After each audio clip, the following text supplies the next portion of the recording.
Welcome back, everybody. Welcome back to the Canyon. Welcome back to the Workbench, where we are about to get underway as something is going to come from the Workbench. I'm not 100% sure where it's going to end up, but this is how we begin. So we have to have our necessities to start. We've got to have a cup of tea, of course. We got to get all these canyon trails out of the way. We're not going to need these, not just yet. That's for another thing. Let me get a. That's the stuff. Let me cut straight to the chase. Let's just get directly into where we're going. Phoenix, most importantly, straight axle version. I've already got one of the other ones. And what prompted the purchase of this fellow is the release of the Bushido. Because, well, the pre-release, you can't buy one yet. An Element Bushido, available only as an RTR 399, and as we all know, 389. I feel like there's more vehicle here than just another Element with an admittedly adorable body on it. I would love a Bushido body, and we'll get into a little more of that later. But I had some prep time on this, so Quick Run Fusion Pro 2300 kV will be going there. One of my new favorites, Flash Hobby 50 kg direct power, the one that's the odd boy that runs on 14 volts. I do have an adjustable BEC, but I'm just going to be running this directly off of the battery on 3S power. And then, of course, for the duties of the other little stuff, we've got my favorites, JX 4409s, half heights. That's what's in Argentum, the Phoenix. And then running it this time around, our good friend, the Radiolink RC4GS V3. So I've got 5 channels there. Now, as we get this open, we will talk here about what's going to happen and what's not going to happen. That's good tea. We get our friend the knife. Oh, one of my favorite things I've done for the day. I'm just going to let that thing cuckoo. I don't even care anymore. I used enough red and tacky over here that I could cut the top of the tube off, so now it's no longer pressed up against the thing, because it's going to most likely just be right over there in the corner of the frame for the rest of forever. Ooh, the official seal. So might as well lead off with the unbox. There you have, let's get this guy over to the side and do this sideways. So there's the VXTs on the plastic methods. This is Bag J. Bag J will never even be open. Bag J is going directly from the box to the bench to wherever I can sell these. Probably, if you frequent eBay, you will find these up on eBay very shortly. Still sealed in the package. I tried the VXTs before. I was not overwhelmingly impressed. I would rather have them depart. Bag D gearbox. Oh, look at that. I think I had read mention of this before, but now in the straight axle kit, at least, you get the aluminum bearing carriers for the gearbox. There's the plastic one still on the sprue, but I can definitely see. I mean, I'll have bag D open soon enough. Bag H is all of the stuff that makes a Phoenix a Phoenix, and then here we have the parts that people know, and there would be the rest of the parts that people know. Yes. So there's all the stuff for the body, and that is perhaps the controversial part of this build, at least to some, because I know, and I agree, I have a Phoenix. It's about 18 inches from my head. This build will not be using any of this.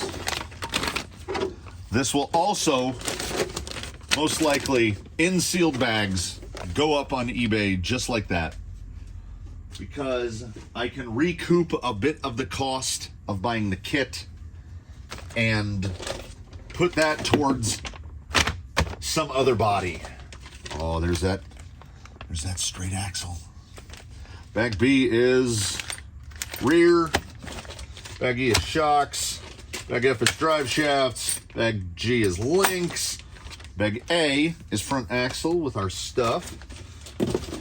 There's our manual. And there are our frame rails. So, as per usual, I take the box. It goes over here on the side in an open configuration. And then as I remove stuff from trees, it all goes in there. That way, I don't accidentally throw anything away. That's a pro tip in case you miss some stuff that's in the bottom of the bags. Oh, you know, one of these.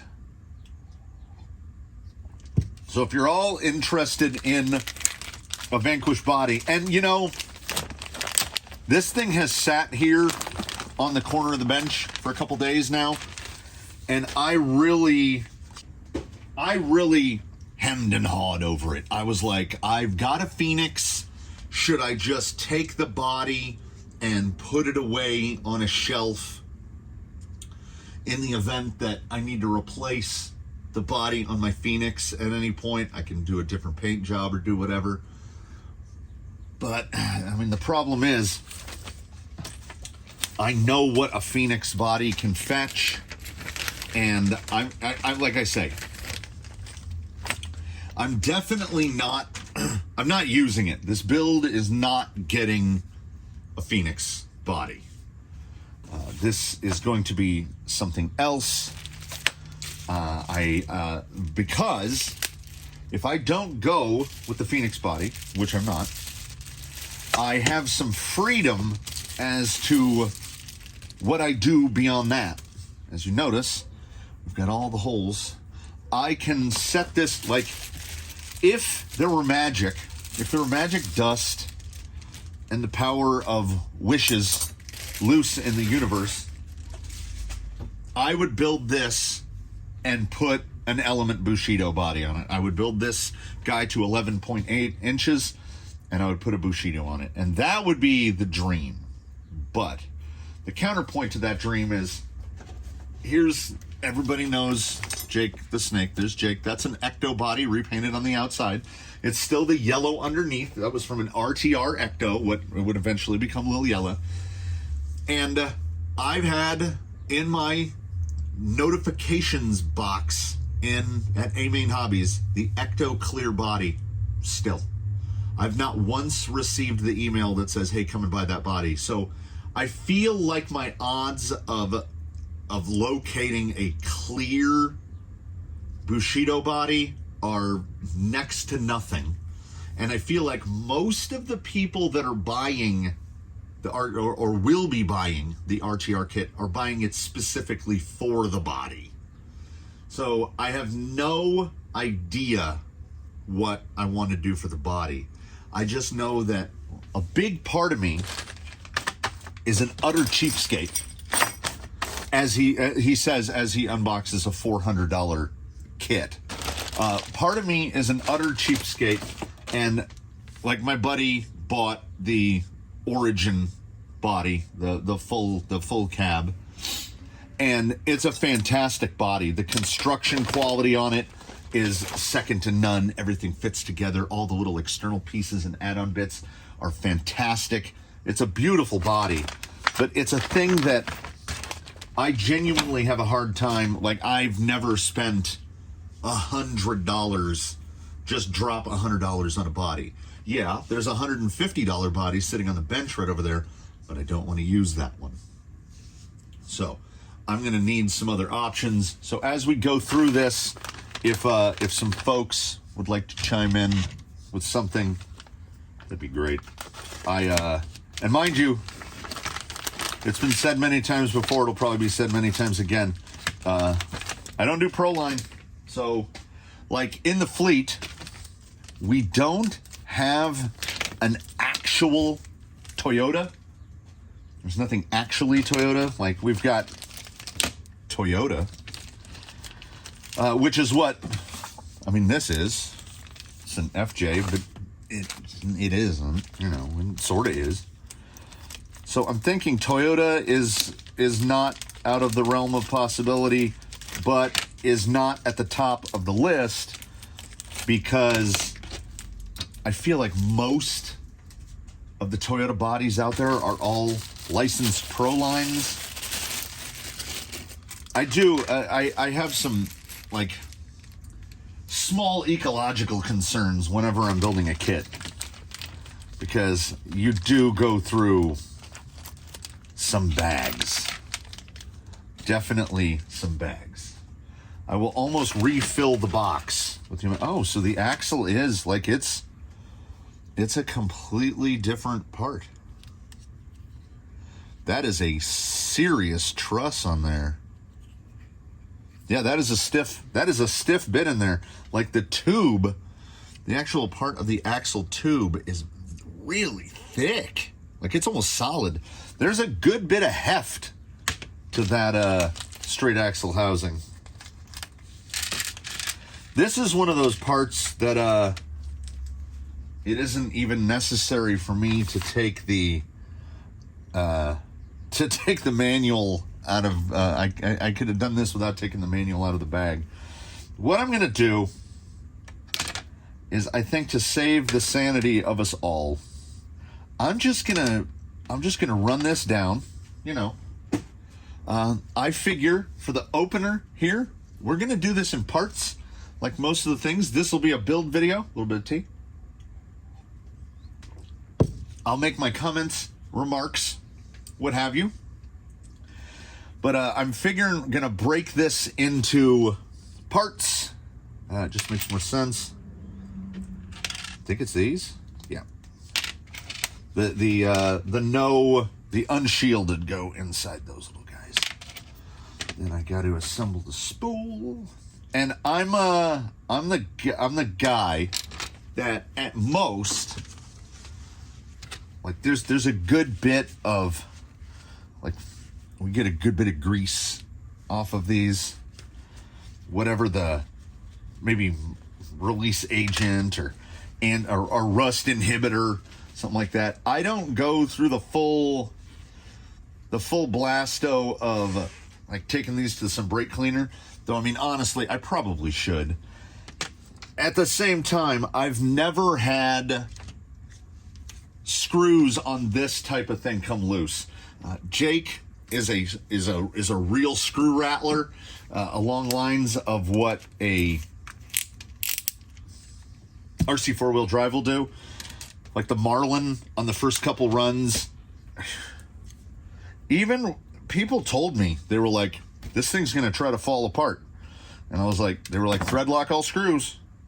And I did. And then the Marlin still tries to fall apart. So, I'm just over here minding my own business. We're gonna use the included equipments for this. We'll use the included thread lock. Figure why not? Oh, what's the clutch at? We'll go like a 3. The beauty of the Vanquish, because I'm assuming nothing will have changed substantively since I built my portal, and now is that the fit and finish of everything in a Vanquish kit is truly next level. Like, it's so good. Everything is so precise. Like, I don't know how well I can translate this. I'll try to explain it.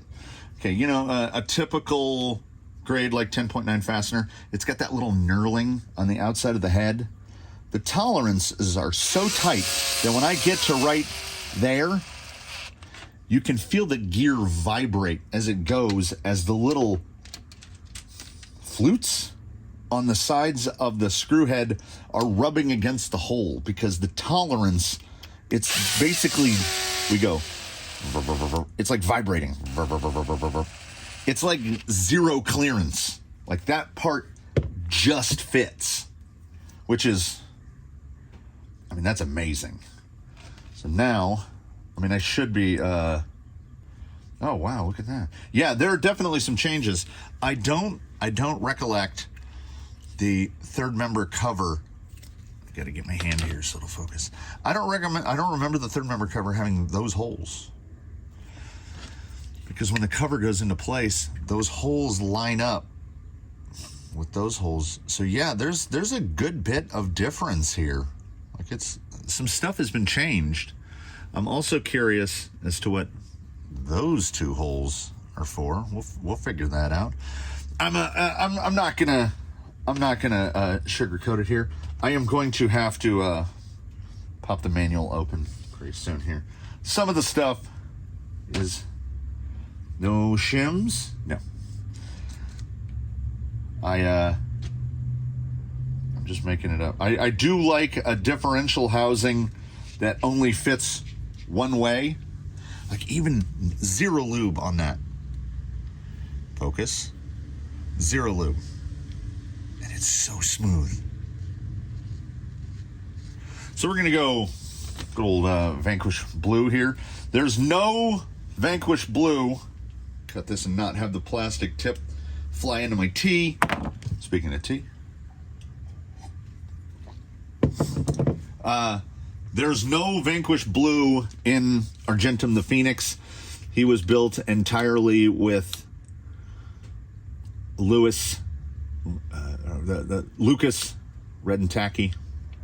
I'm a dude that, for better or worse, probably puts a little too much grease in parts like this, because honestly, why not?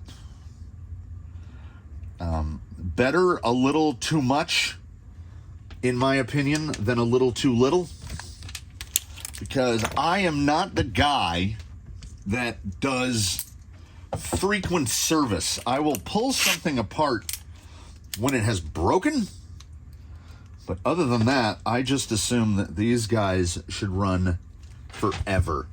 Now, okay, 1, 2, 3, 4, 5, 6. There's 4. And then those are the kingpins. And then I've got 1, 2, 3, 4 of those.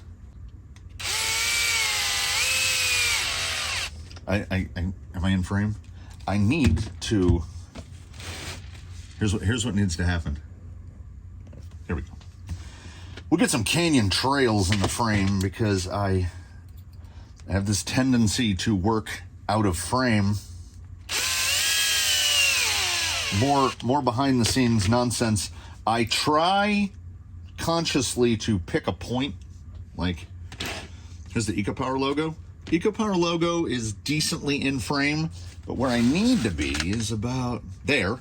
So now if I work directly over the logo, I should remain more visible. I figure some of the watchability of this process is in being able to see what is happening. I'm definitely not opposed to another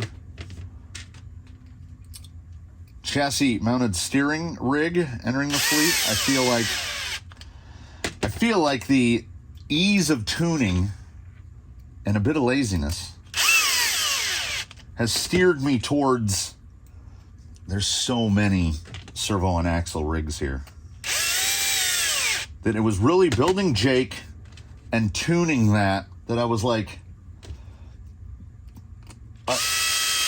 nestled inside the frustration,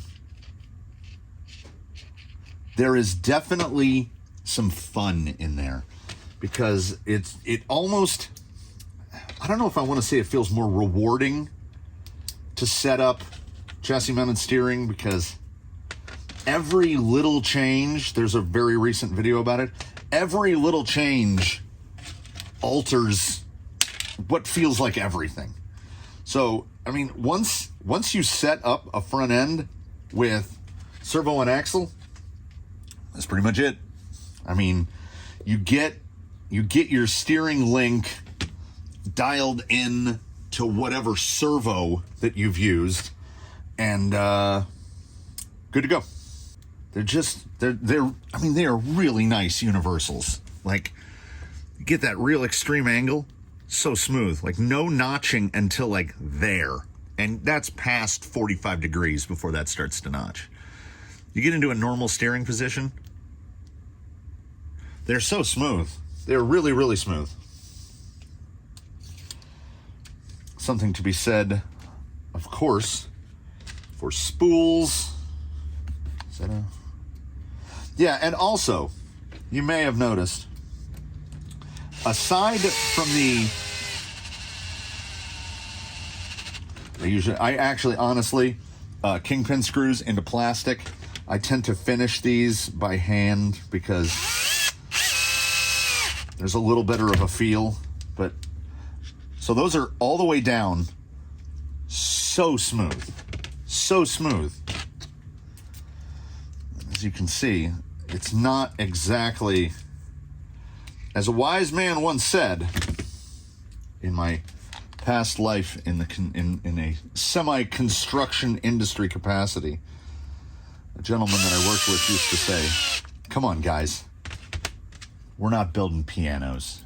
Which is true. I mean, you know, a piano is a thing. There's a lot of stuff in there. And when you're fixing the floor in a bathroom, you're not building a piano. So we just, we dive straight in. We put some out-of-frame hexes on it. And I'm glad I came to the mental decision to part this into pieces. As if you've been here before, and I hope you have, and if you haven't been here before, welcome. You have some stuff to look forward to, which is mostly me talking a lot. I would, like I say, I have said this before. If none of you were here, which you're not, but in spirit you are, I would be doing the exact same thing. I would be building a Phoenix, and I would be talking to myself. So if anything, the presence of a camera and a microphone somehow tempers the insanity that would ordinarily be taking place. So there's that. And I have precisely 2 screws left over, which makes me wonder, you know, like, what did I forget? I don't know. We will find out. It should not be, it shouldn't be anything severe. I got the third member bolted in. All those screws are in place. Everything looks, the axle, the front axle looks like it should. I shouldn't fly with the seat of my pants like this, but it's an axle, and they're all mostly the same. Even, yeah, there's some real, like, it's been a minute. It has been a minute since I put my Phoenix #1 Argentum, the Phoenix, got built. But I don't remember the axle housings being this stout. Like, top truss, back truss. Where is it? You know what? Like, we could just do this. Yeah. I mean, okay. So, there's a little more light. So there's the truss with the little pretty holes in it. Compare that to this guy with the top truss and the back truss. Look at the size of the truss on the back of that axle. And then even to where, like, the tabs are thicker. Yeah, the straight axle is a different animal from the portal axle. I thought it was just going to be like, oh, well, you know, we tweaked it.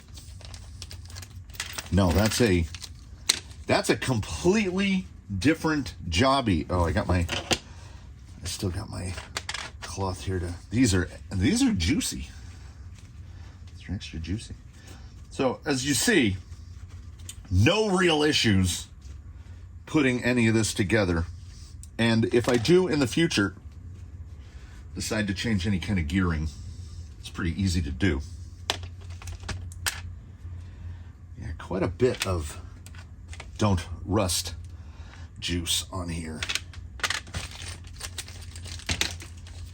It's I mean, axles are pretty straightforward. This is tough even for me to mess up. Uh-oh. Uh-oh, the shims. We may have gotten to... I'm not afraid to resort to the book. And when we get to shims, unless those shims prove to be something obvious, we're gonna have to crack open the book for those. That's how it happens. Not nearly as much juice on the rear locker. I use way too much thread lock. That's a thing. I'm very guilty of. To where when I have to bust a screw out later, it tends to have. We'll take some off that way. It tends to have the white haze on it, like quite a bit of it. And I fully recognize that that's my fault. But again, on one hand, I understand the two-piece ring, so you got a separate gear, so that can be a hardened gear. But at the same time, I understand how a hardening procedure works, and there's no reason you couldn't just machine this out as one piece and not have to put 6 screws in it. Although, I've seen ones that use 3 screws, but tend to be keyed. Yeah, there's so many different ways to... Oh, there's that. There's so many different ways to go about doing the ring and pinion, and these are tremendously well made, so I don't... Yeah, it is zero clearance stuff. The fit and finish is... If there's somebody out there who does it better than Vanquish does, comment below and let me know, because I'm barely... So I got my first crawler, as I'm sure you all know, about 18 months ago, give or take. I was a Go Fast before that. And I've been uploading crawler videos for just about a year now. So I'm about a year in, and the obsessiveness took over pretty quickly. I went from waffling over whether or not I would enjoy rigs that go real slow to, when that initial realization that effectively these things don't break, when that clicked into my head, I was like, well, I guess this is a rabbit hole we're just going to continue down, because the tendency to build rig after rig after rig, that's been my way since the beginning. You have to poke them on this. You have to catch them all. You can't have just one. I learned that with bicycles as well, where when I was hard into cycling, I had one bike. I had a KHX CX100 cyclocross bike because it was all I could afford. And alloy frame, semi-low-end bits on it. But a wonderful bike. I put 22,000 miles on it, and then I cracked the frame. I took both chainstays in half. While riding, the drive side one cracked all the way through while riding, and the bike held together. Didn't put me on the pavement. Got home and was like, maybe something went out of adjustment. Put it up in the stand, and it was... The rear end of the bike was ready to fall off. So that's metal fatigue. It's real. Got my second bike. So I only had one bike. So I was out of riding for a little while, and took all the parts and transferred it over to a Ritchie Swiss Cross frame, which, I'm not a cyclocross guy. I don't do cyclocross, but I do like cyclocross frames because they'll give you a bigger tire. And I was riding the Ritchie, and then you fast forward several months, and I forget. This is what happens. I was really talking there. So I've just got the Ritchie, and I forgot what it's like to have one bike. And I broke that bike, and I was down for like 2 weeks waiting for parts. I'm just going to do this out of frame because you get to watch me undo what I foolishly did, which was put the whole thing together without the pinion gear in it. I'm sure somebody caught it. I certainly didn't. There's a beauty of it. I'm going to take another segue here. We're gonna go off to the side again, which is when I did these. This is a brief interlude. When I did these, you've got 24 screws in each beadlock ring. There's 6 screws to hold the center in, and there's 6 screws to hold the halves together. So if you didn't see the prior video, there's 3 sets. So in one sitting, I put all of these in, so 24 times 12. And I put all of these in, 12 times 6. And I put all of those in. So it, as I mentioned, it was almost 4 hours total. And there was a really great part sort of towards the middle where the music was on and I was just in my own happy place, and it didn't feel like I was just repetitively putting tiny screws in over and over and over again. Now, when you're building rims, that's not a bad place to be, because if you forget to put a screw in, you just put another screw in. Now I've moved on to something that takes place in steps. And I missed a relatively important step, which is put in the pinion gear. But there's no big, it's no loss. We're almost back to where we started before we got all off kilter there. I do feel like I'm rushing a little now. I also wish that, as much as I love that, where is he?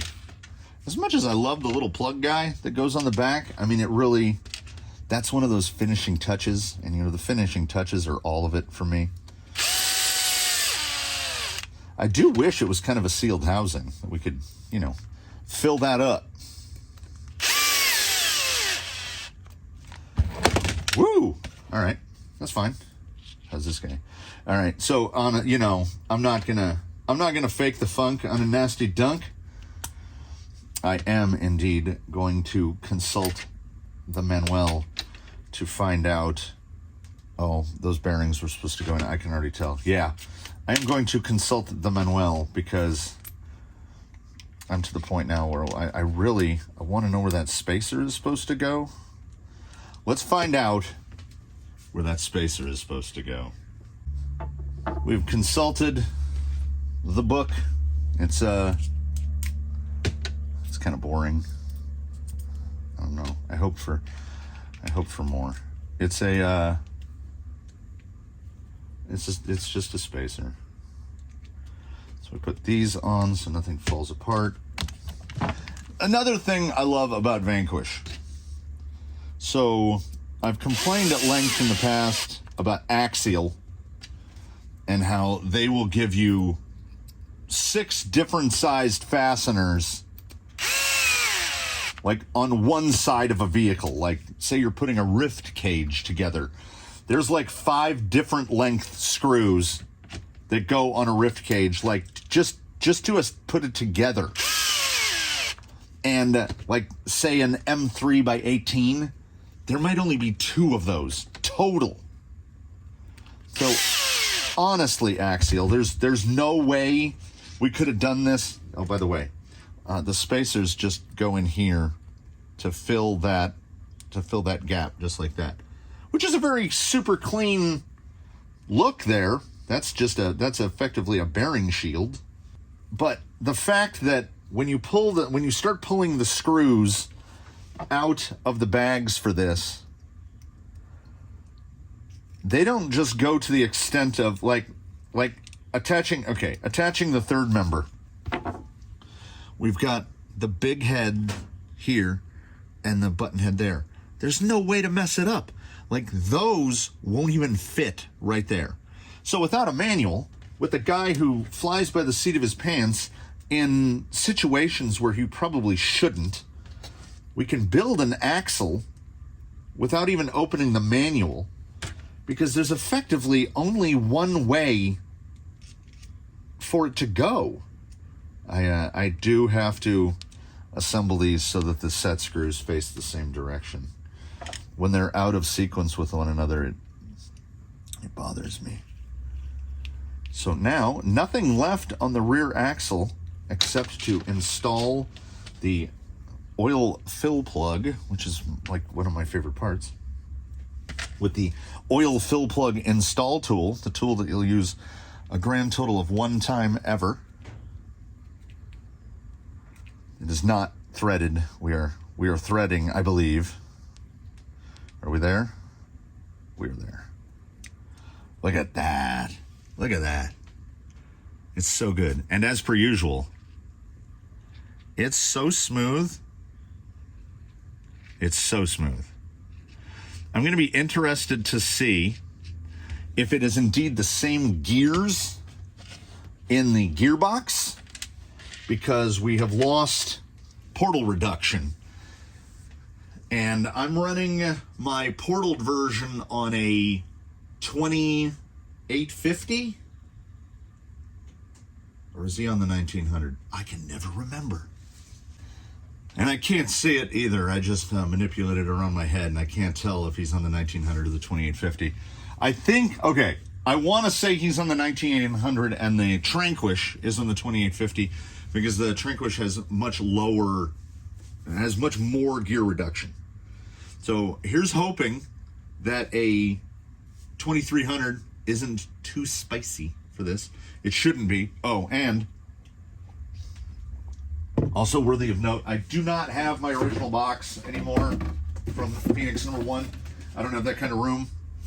Where is it? I did notice that they have updated their description on the side. Yeah.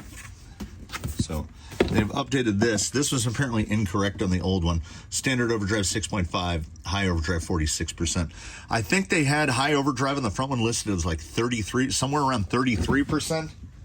And upon driving it, like I'd never driven anything with that much overdrive before, so I didn't know what 33% or 46% felt like. Now, after wheeling more rigs for more time, I do feel like when you're watching them, you're like, yeah, that's really spinning. So I think, I think edition 1 of this, bag 1, putting some axles together. And of course, they went together as we would all anticipate that they would go together, absolutely flawlessly. I was most surprised to see that everything about the housing is different. And I don't just mean that it's molded with straight axle C-hubs. I mean that every single part of the casting is new. This is all new. Double checking something here. Everything is different. And the amount of truss on there, I'm not really worried about bending anything there. I'm curious, like, what's that for? What are these for? We'll find out together. Episode 1, axles, bags A and B. Episode 2 will be probably the whole chassis, honestly. This is sort of a new format test for me. This is like a follow along as I build instead of cut and chop all the pieces together. We'll see how this works out. So I will have in the title descriptions what's going on, so you can tune in as appropriate. And I will point out any issues or problems now or in the future. And of course, there was none here. Let me just grab the book. Here's the book. Proof that I have the book open. Yes, we're going to bag C, which is assembling all the stuff for the chassis. And these chassis go together bish bosh. So if you're at all interested in that, tune in for episode 2 of this particular installment of It Came From the Workbench. And I do thank you for watching this one.